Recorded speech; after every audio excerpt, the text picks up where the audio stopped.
Selamat pagi, salam sejahtera bagi kita semua. Assalamualaikum warahmatullahi wabarakatuh. Salam sehat buat kita semua.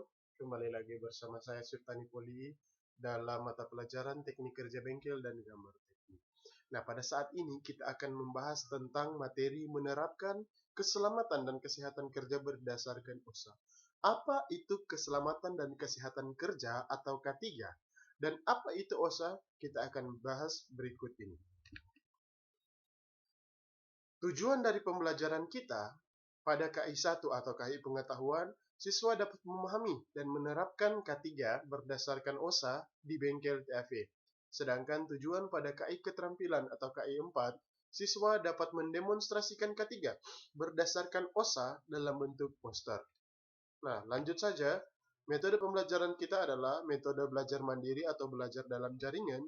Sedangkan model pembelajaran adalah discovery learning dan bentuk penilaian adalah penugasan. Bapak akan kasih tugas bentar. Nah, lihat gambar tersebut.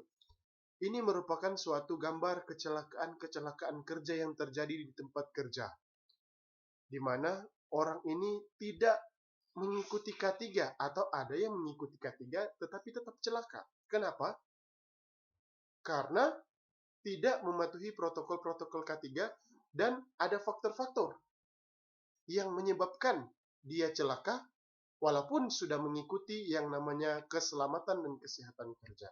Nah, apa sih itu K3? Pernah lihat logo tersebut?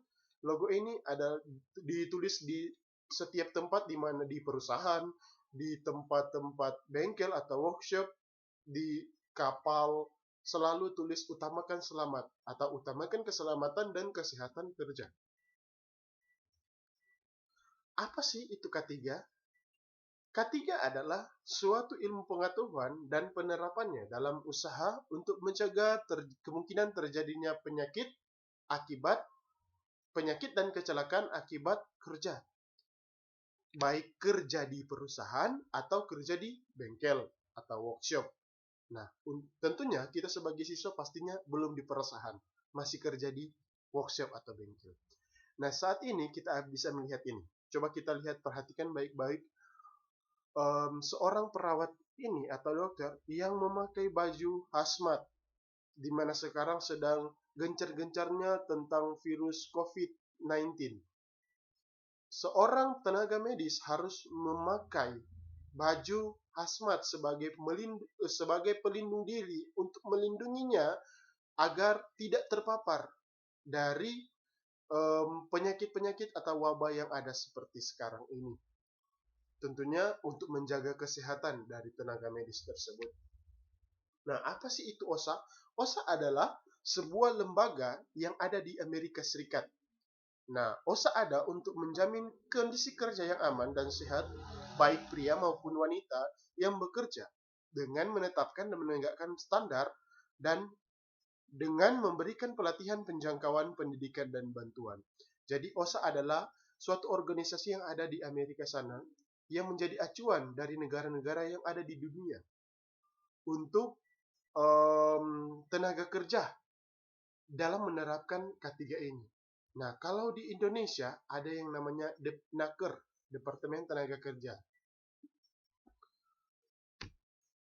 Ingat, di Indonesia juga ada hukum yang ada undang-undang yang menaungi atau berbicara tentang tenaga kerja, baik keselamatan dan kesehatan kerja dari tenaga kerja tersebut. Tujuan dari K3, apa sih tujuan dari K3? Nah, K3 ini bertujuan untuk mencegah terjadinya kecelakaan di workshop atau bengkel atau tempat kerja. Yang kedua, mencegah timbulnya penyakit akibat pekerjaan. Mencegah atau mengurangi kematian. Mencegah atau mengurangi cacat tetap. Mengamankan material, konstruksi, pemakaian, pemeliharaan bangunan-bangunan, alat kerja, mesin-mesin, instalasi, dan sebagainya. Serta meningkatkan produktivitas kerja tanpa memeras tenaga tentunya. Jadi ini semua merupakan tujuan-tujuan dari K3. Tujuan-tujuan K3 ini yang pertama, kita lihat saja, mencegah terjadinya kecelakaan kerja. Jadi Jika kita menerapkan ketiga di dalam pekerjaan kita, baik di bengkel maupun di perusahaan, kita akan terhindar dari yang namanya kecelakaan kerja. Kita akan terhindar dari yang namanya penyakit-penyakit yang akan timbul akibat pekerjaan, serta dapat mengurangi kematian.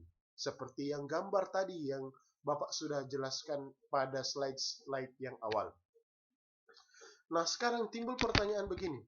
Apakah kita sudah menerapkan ketiga akan terbebas dari kecelakaan kerja? Belum tentu. Nah, ada beberapa faktor yang dapat menyebabkan terjadinya kecelakaan kerja walaupun kita sudah menerapkan ketiga di dalam perusahaan atau di dalam bengkel atau workshop. Yang pertama, pribadi yang tidak siap bekerja. Yang pertama, jadi kita siapkan diri kita dulu untuk bekerja, baik di bengkel maupun perusahaan, baru kita melakukan sebuah pekerjaan itu. Yang kedua adalah suasana yang tidak kondusif atau tidak nyaman. Selalu saya sampaikan bahwa cintailah pekerjaan kita. Jika kita mencintai pekerjaan kita, kita akan membuat tempat itu atau pekerjaan kita itu akan menjadi nyaman. Tentunya bengkel kita harus ditata sedemikian rupa agar terhindar dari kecelakaan dan nyaman juga untuk kita gunakan. Yang ketiga adalah pekerja yang tidak kompeten. Pekerja yang tidak kompeten artinya pekerja yang tidak tahu dia akan kerjakan apa, tapi sudah diberikan pekerjaan tersebut. Nah, pastinya akan terjadi kecelakaan kerja. Yang keempat, alat atau peralatan yang tidak sesuai untuk peruntukannya. Artinya alat-alat yang digunakan itu tidak sesuai dengan apa yang seharusnya dia memakai alat itu.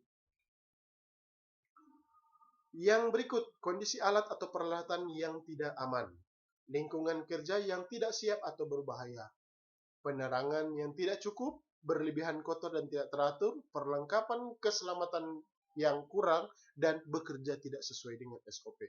Selalu saya tekankan bahwa setiap pekerjaan, baik itu di perusahaan maupun di bengkel, harus bekerja sesuai SOP, standar operasional prosedur. Nah, sekarang kita lihat, apakah ini merupakan sebuah poster? Apakah Anda sudah?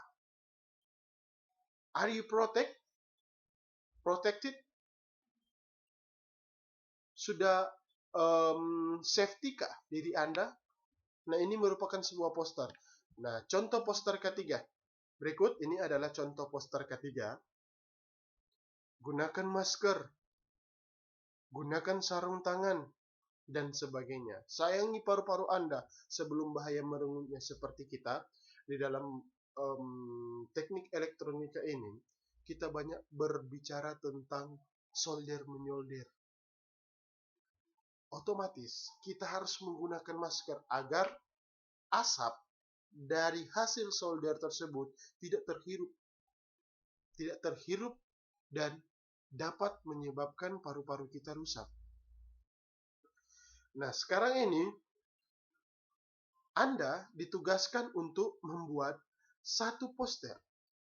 Jadi Anda membuat sendiri poster untuk K3 dan akan untuk diperuntukkan untuk bengkel elektronika.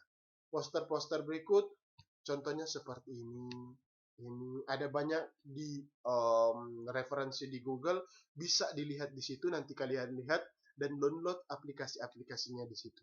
Oke, sudah mengerti? Kalau sudah mengerti, jangan lupa belajar di rumah. Dan nanti kita jumpa lagi dalam pembelajaran teknik kerja bengkel dan gambar teknik pada materi selanjutnya. Jangan lupa buat tugas dan Bapak tunggu tugasnya. Terima kasih. Assalamualaikum warahmatullahi wabarakatuh. Salam sejahtera, salam sehat buat kita semua. Sampai jumpa.